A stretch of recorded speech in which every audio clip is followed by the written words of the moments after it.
Assalamualaikum warahmatullahi wabarakatuh. Kepada Allah kita senantiasa bersyukur dan kepada Nabiullah Muhammad kita senantiasa bersalawat. Salam sejahtera bagi kita semua. Dalam memenuhi tugas mata kuliah asesmen pembelajaran matematika, kami dari kelompok 5 akan membahas topik mengenai open-ended task and assessment developing and assessing open-ended task. Sebelum memulai pembahasan materi, izinkan kami memperkenalkan diri terlebih dahulu. Perkenalkan, nama saya Novita Ririk dengan NIM 2500007301041. Pada saat ini saya akan membahas tentang definisi dan sejarah open-ended task dan juga karakteristik open-ended task. Perkenalkan, saya Rahmi Idris dengan NIM 2500007301035 akan menjelaskan tentang penerapan pendekatan open-ended task dan tipe klasifikasi serta contoh open-ended task.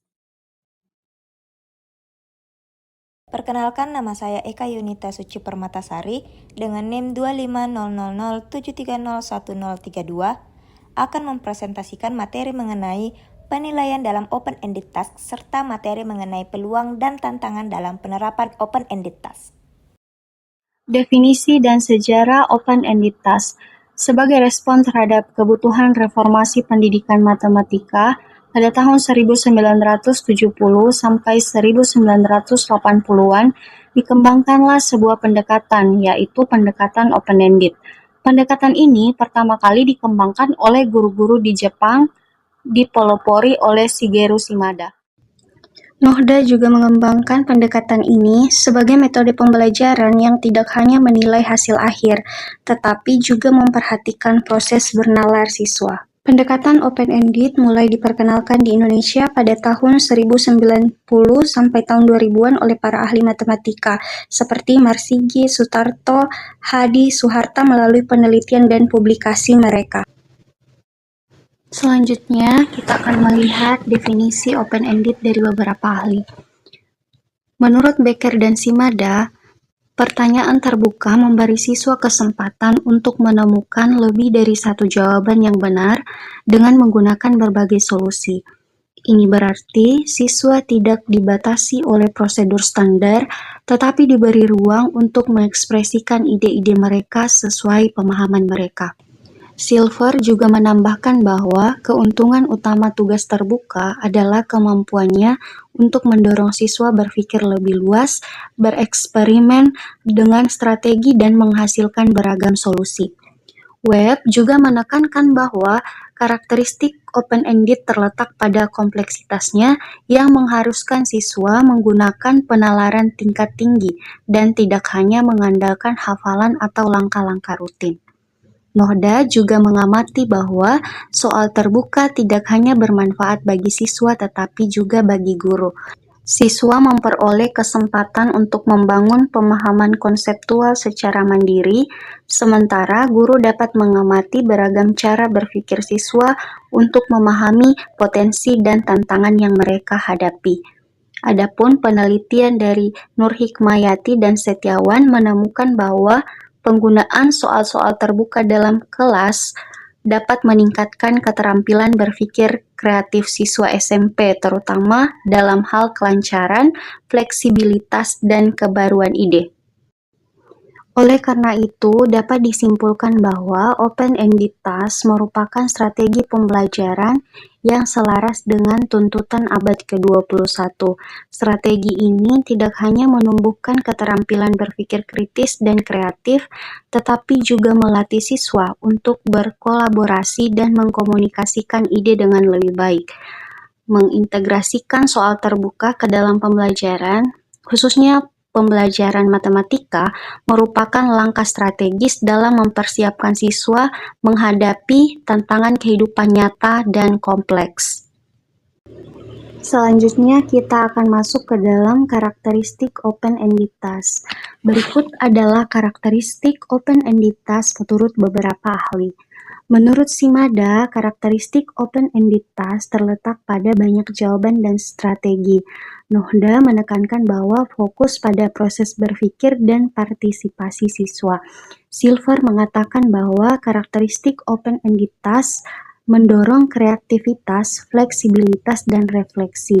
Adapun penelitian dari Indonesia mengatakan bahwa karakteristik dari open-ended task yaitu membuat pembelajaran menjadi mandiri dan bermakna. Dengan demikian, karakteristik pendekatan open-ended task dapat diringkas dalam 5 poin utama.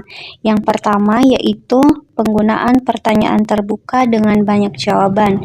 Yang kedua, penekanan pada proses berpikir, dorongan kreativitas dan pemikiran divergen, peningkatan partisipasi aktif, kolaborasi dan refleksi, dan yang kelima yaitu penciptaan pembelajaran bermakna yang mendukung keterampilan abad ke-21. Baik, selanjutnya saya akan menjelaskan penerapan pendekatan open-ended test. Penerapan pendekatan open-ended di kelas menjadi strategi guru dalam merancang pembelajaran dengan soal atau tugas terbuka yang dapat memungkinkan siswa agar dapat mengeksplorasi, membandingkan, dan merefleksikan berbagai solusi. Penerapan open-ended dalam pembelajaran matematika, guru diperlukan untuk memikirkan prediksi respon siswa atas situasi masalah terbuka serta antisipasinya untuk memperlancar jalannya proses pembelajaran. Antisipasi tersebut tidak hanya menyangkut hubungan siswa dengan materi, tetapi juga hubungan guru dengan siswa, baik secara individu, kelompok, ataupun kelas. Hubungan yang terpelihara dengan baik diharapkan dapat menciptakan suatu proses pembelajaran matematika dengan hasil yang optimal. Adapun tahapan pelaksanaan pendekatan open-ended adalah sebagai berikut. Yang pertama, orientasi masalah. Yang kedua, eksplorasi. Yang ketiga, diskusi dan sharing. Dan yang keempat, refleksi dan generalisasi. Pertama, orientasi masalah. Guru menjelaskan tujuan pembelajaran yang akan dicapai, kemudian memberi motivasi agar siswa siap dan mau berpartisipasi dalam proses pembelajaran secara aktif. Pada tahap ini, guru juga bisa menekankan bahwa pembelajaran ini akan melatih siswa agar dapat menjelaskan ide dan cara berpikirnya dengan berbagai kemungkinan jawaban. Tahapan kedua, eksplorasi atau problem solving. Informasi yang guru berikan tentunya tidak secara lengkap, tetapi informasi yang telah dirancang sebelumnya untuk memunculkan pertanyaan dan membentuk ruang eksplorasi yang bertujuan agar siswa terdorong untuk mencari dan menjelaskan jawabannya sendiri. Tahapan ketiga, diskusi atau sharing. Pada tahap ini, setelah kelompok terbentuk, maka akan terjadi diskusi dengan saling menjelaskan dan membandingkan strategi. Aktivitas kelompok dapat menumbuhkan keterampilan komunikasi matematis. Pada tahap ini, guru berperan sebagai fasilitator dengan mengajukan pertanyaan pemantik berupa apakah ada cara lain untuk menyelesaikannya? Atau bisakah kamu menjelaskan alasanmu? Guru harus memastikan agar setiap siswa mempunyai kesempatan untuk berbicara, tidak hanya mengikuti pendapat temannya. Tahapan selanjutnya, refleksi dan generalisasi. Setelah diskusi, tahapan selanjutnya tentu adalah melakukan refleksi dan generalisasi dalam bentuk evaluasi terhadap hasil kerja kelompok. Hingga tahap ini, penekanan bukan hanya pada jawaban akhir, tetapi juga pada kualitas penjelasan, cara berpikir, dan keberagaman solusi yang ditemukan. Selanjutnya, kita akan membahas tipe, klasifikasi, dan contoh open-ended task. Secara umum, tipe masalah dalam open-ended adalah menemukan hubungan. Siswa diberikan beberapa fakta, kemudian diberi kesempatan untuk mengonstruksi atau mengaitkan secara matematis, kemudian mengklasifikasikan. Siswa mengklasifikasi karakteristik yang berbeda dari beberapa objek tertentu untuk memformulasi beberapa konsep matematika, dan setelahnya pengukuran. Siswa menentukan ukuran-ukuran numerik dari suatu kejadian tertentu dan diharapkan menggunakan pengetahuan dan keterampilan matematika yang telah dipelajari. Klasifikasi masalah dalam pembelajaran matematika ada dua, yaitu masalah tertutup, closed problem, dan masalah terbuka, open-ended problem. Soal tertutup adalah soal yang terstruktur dengan baik dalam hal tugas yang dirumuskan dengan jelas, di mana satu jawaban yang benar selalu dapat ditentukan dengan cara yang pasti dari data yang diberikan dalam situasi soal. Closed problem terbagi menjadi dua, yaitu routine problem dan non-routine problem. Soal tertutup rutin biasanya berupa soal dengan beberapa langkah yang membutuhkan penggunaan prosedur tertentu untuk mendapatkan jawaban yang benar dan unik. Kemudian, masalah tertutup non-rutin menyeratkan penggunaan strategi heuristik untuk menentukan sekali lagi satu jawaban yang benar. Open-ended problems terbagi menjadi tiga jenis utama.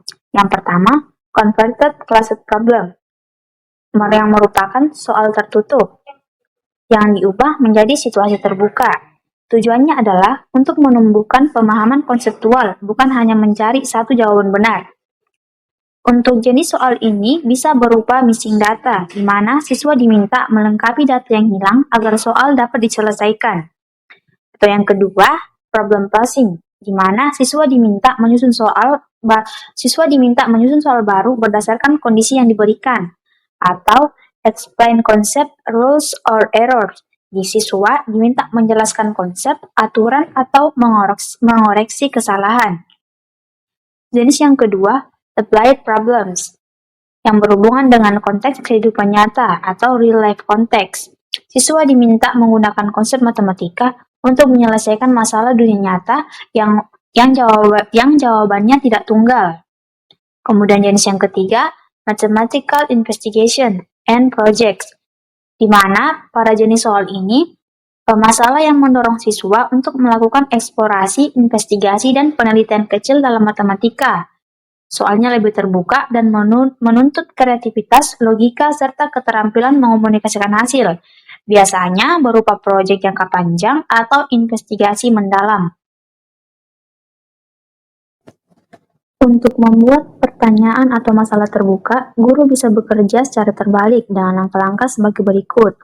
Yang pertama, mengidentifikasi topik atau konsep matematika. Kedua, memikirkan sebuah pertanyaan tertutup dan menuliskan jawabannya. Kemudian, membuat pertanyaan baru yang mencakup atau membahas jawabannya. Ada beberapa strategi yang bisa digunakan oleh guru untuk mengubah masalah atau pertanyaan tertutup menjadi pertanyaan terbuka atau pertanyaan open-ended. Yang pertama, membalikkan sebuah pertanyaan. Contohnya, berapa setengah dari 20? Dari soal ini, kita bisa mengubah menjadi pertanyaan open-ended menjadi 10 adalah pecahan dari sebuah bilangan. Berapa bilangan tersebut? Jelaskan. Contoh soal lainnya, hitung luas segitiga dengan alis 10 cm dan tinggi 8 cm. Soal ini bisa kita ubah menjadi soal terbuka menjadi buat beberapa segitiga berbeda yang luasnya 40 cm kuadrat. Jelaskan bagaimana cara menemukannya. Strategi kedua yaitu menanyakan persamaan dan perbedaan. Pilihlah dua bilangan, bentuk, grafis, probabilitas, pengukuran, dan lainnya, lalu tanyakan kepada siswa bagaimana persamaan dan perbedaannya. Contoh, apa persamaan dari 95 dan 100? Bagaimana perbedaannya? Soal ini memungkinkan dua jawaban. Yang pertama, keduanya sama karena kedua bilangan selisih 5, keduanya kurang dari 200, keduanya lebih besar dari 90 atau lainnya. Jawaban yang kedua, yaitu yang mungkin keduanya berbeda, karena salah satunya adalah angka 2 digit dan satunya lagi angka 3 digit. Hanya satu yang berakhiran 5, hanya satu yang lebih besar dari 99, atau lainnya. Strategi yang ketiga, meminta penjelasan. Soal dengan pertanyaan yang menuntut adanya penjelasan. Contoh, bandingkan dua pecahan dengan penyebut berbeda. Jelaskan proses Anda dalam membandingkannya. Atau bisa kita buat contoh dengan 4 adalah faktor dari dua bilangan yang berbeda. Apalagi yang mungkin benar tentang kedua bilangan tersebut? Jelaskan. Strategi berikutnya yaitu membuat kalimat, di mana siswa diminta membuat kalimat matematika yang mencakup angka dan kata tertentu. Contoh, buat soal yang melibatkan operasi perkalian atau pembagian desimal di mana angka 4, 9, dan 2 muncul di suatu tempat. Strategi yang kelima, menggunakan kata-kata yang lembut. Menggunakan kata-kata yang mendekati atau kata setara lainnya yang memungkinkan diskusi matematika lebih menarik dalam diskusi matematika. Contoh, jika Anda mengalihkan dua angka dan hasilnya hampir 600, berapa angka yang dikalikan? Jelaskan.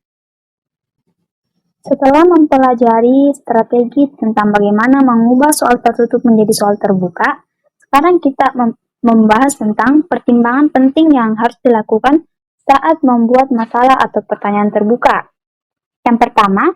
Pertimbangan yang pertama, ketahui apa fokus matematika. Kemudian yang kedua yang menjadi pertimbangan, kembangkan pertanyaan dengan tingkat ambiguitas yang tepat.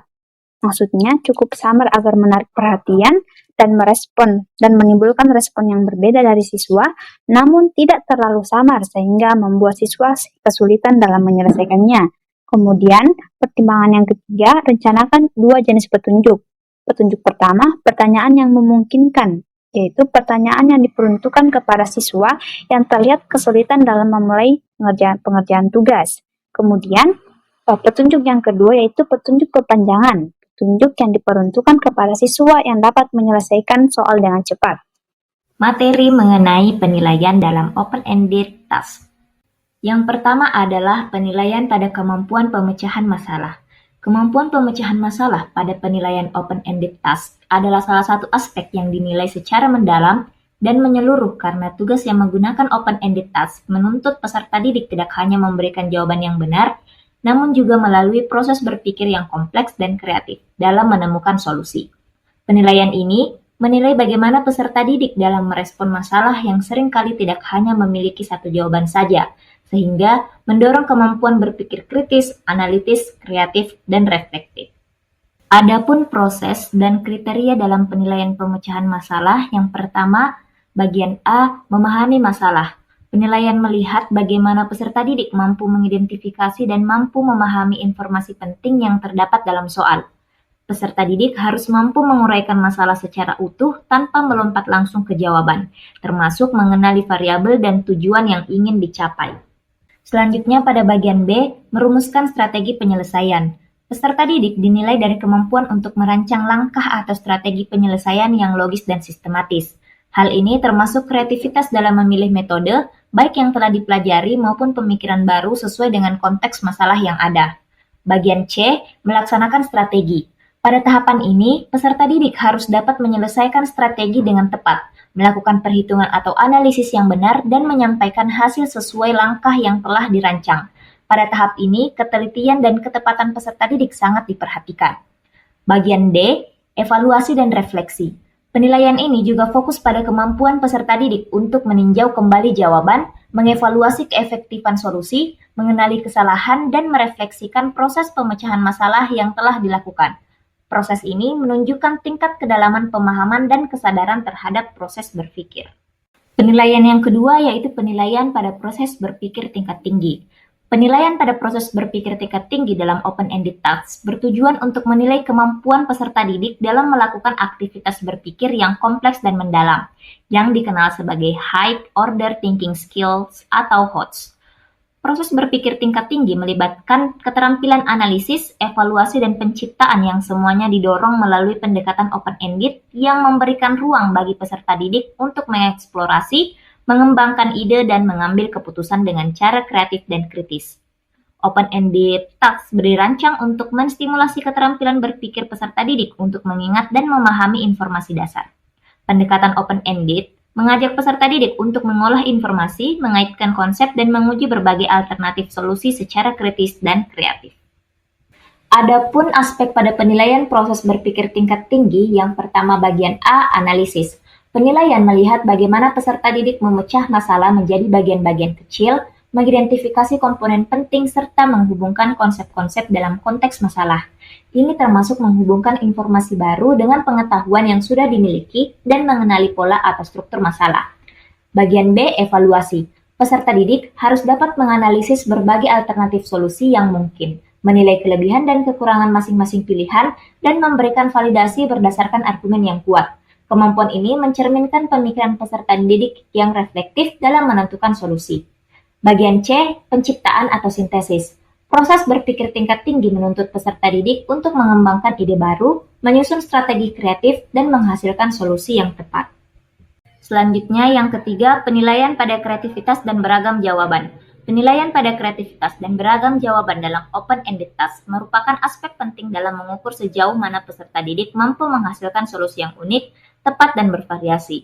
Open-ended task secara jelas didesain untuk menstimulasi kreativitas peserta didik dengan memberikan ruang bagi adanya banyak solusi serta cara pemecahan masalah yang berbeda. Penilaian ini tidak hanya melihat pada hasil akhir, tetapi juga pada proses berpikir dan variasi jawaban yang dihasilkan peserta didik.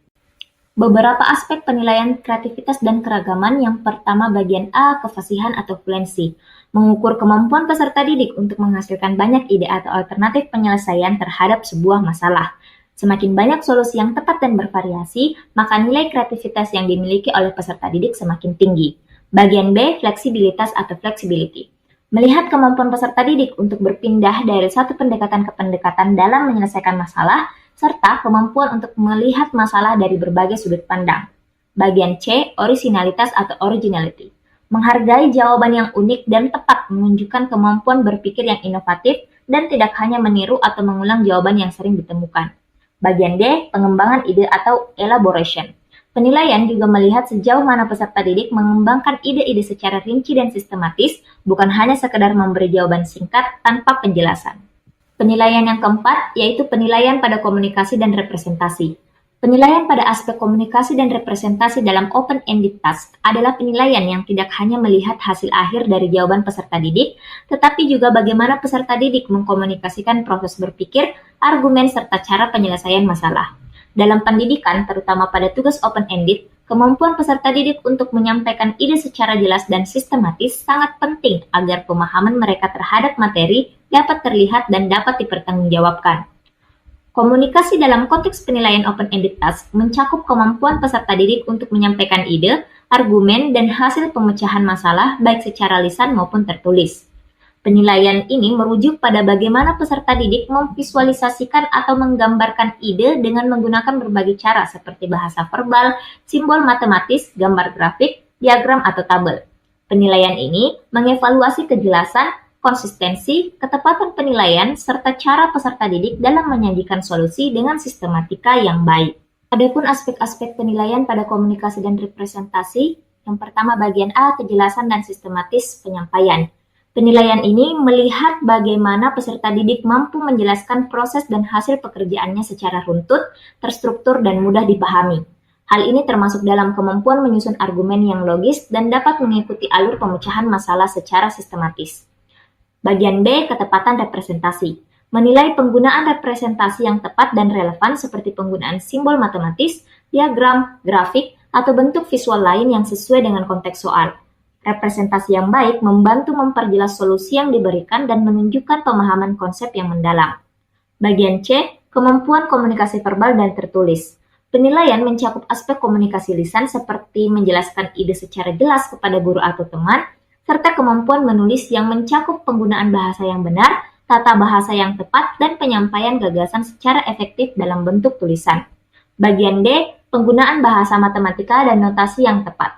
Peserta didik dinilai dari keterampilannya dalam menggunakan istilah, simbol, dan notasi matematika dengan benar untuk memastikan bahwa solusi mereka dapat dipahami dan diterima secara akademik. Bagian E, interaksi dan diskusi. Dalam pembelajaran yang melibatkan open-ended task, kemampuan peserta didik untuk berdiskusi dan berinteraksi secara efektif dalam kelompok juga menjadi bagian penting dari penilaian komunikasi karena proses tukar pikiran dan memperdalam pemahaman dan memperbaiki ide-ide solusi. Penilaian yang kelima yaitu penilaian kesalahan dan refleksi.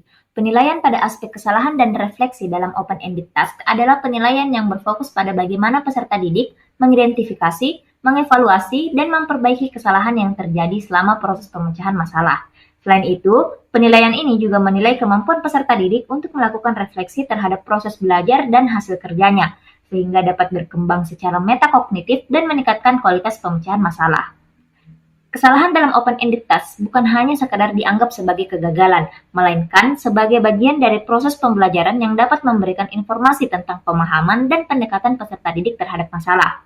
Penilaian pada kesalahan ini bertujuan untuk mengidentifikasi jenis kesalahan yang dilakukan, seperti kesalahan prosedur, konsep, perhitungan, atau interpretasi masalah.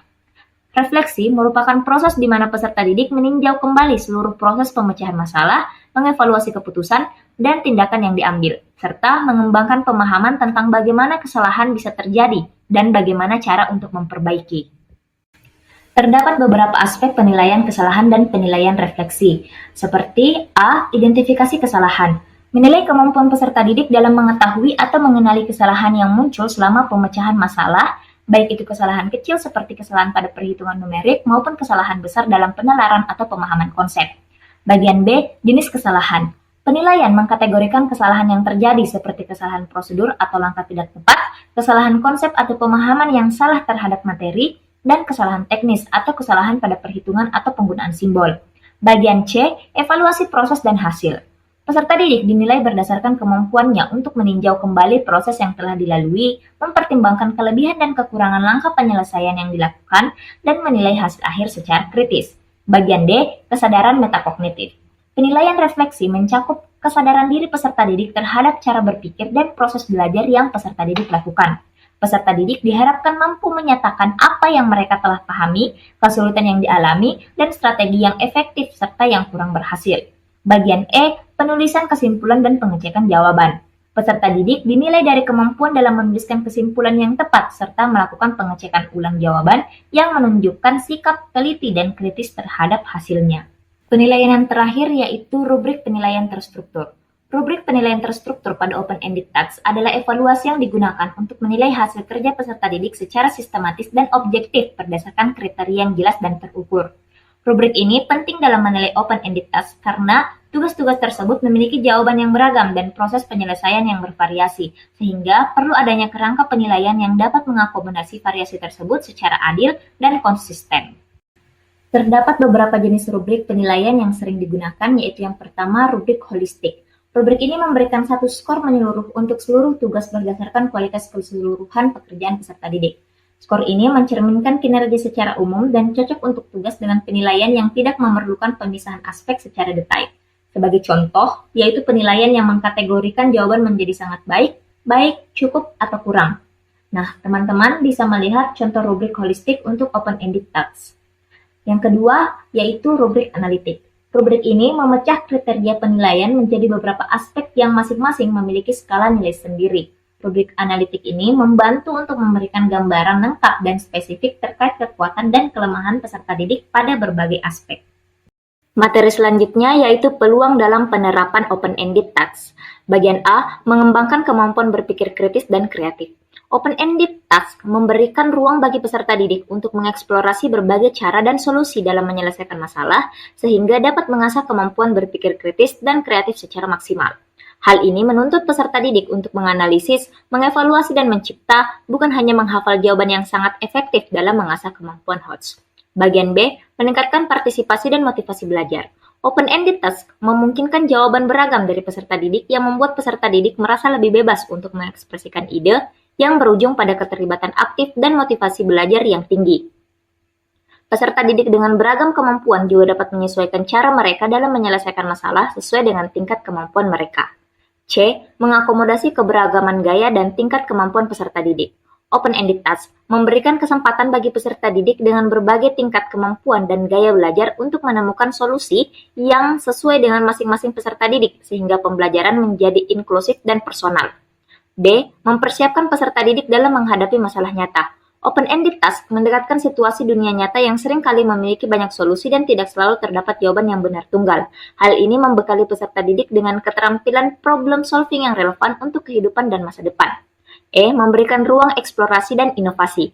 Peserta didik mendapat kesempatan untuk mengekspresikan ide dan kreativitasnya secara bebas tanpa dibatasi oleh keharusan menjawab dengan satu cara.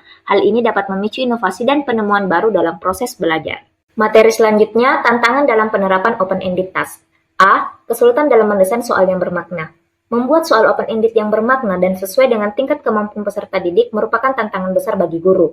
Soal harus dirancang agar cukup menantang, memicu berpikir kritis dan kreatif, namun tetap dapat dipahami oleh peserta didik agar tidak membingungkan. Soal yang kurang tepat bisa membuat peserta didik mengalami kesulitan dalam merespon dan menurunkan motivasi belajar. B. Kesulitan dalam menyajikan dan mengelola pembelajaran. Guru harus mampu menyajikan soal serta mengorganisasi pembelajaran dengan baik agar aktivitas open-ended dapat berjalan lancar. Hal ini termasuk memberi arahan dan bimbingan yang tepat selama proses eksplorasi dan diskusi, sekaligus mencatat dan memantau respon peserta didik. Pengelolaan kelas yang dinamis dan terbuka ini membutuhkan keterampilan dan kesiapan guru yang baik. C. Tantangan dalam penilaian dan evaluasi. Open-ended task bersifat beragam dan biasanya tidak ada jawaban tunggal. Guru perlu menggunakan rubrik penilaian yang terstruktur dan dapat mengakomodasi berbagai macam solusi. Penilaian yang subjektif dan inkonsisten bisa menjadi masalah apabila guru belum terbiasa atau belum memiliki alat penilaian yang tepat. D. Kebutuhan sumber dan media pembelajaran yang memadai. Pelaksanaan open-ended task memerlukan sumber belajar dan media yang beragam untuk mendukung eksplorasi dan diskusi peserta didik. Keterbatasan fasilitas dan sumber daya bisa menjadi kendala dalam memberikan pengalaman belajar yang optimal.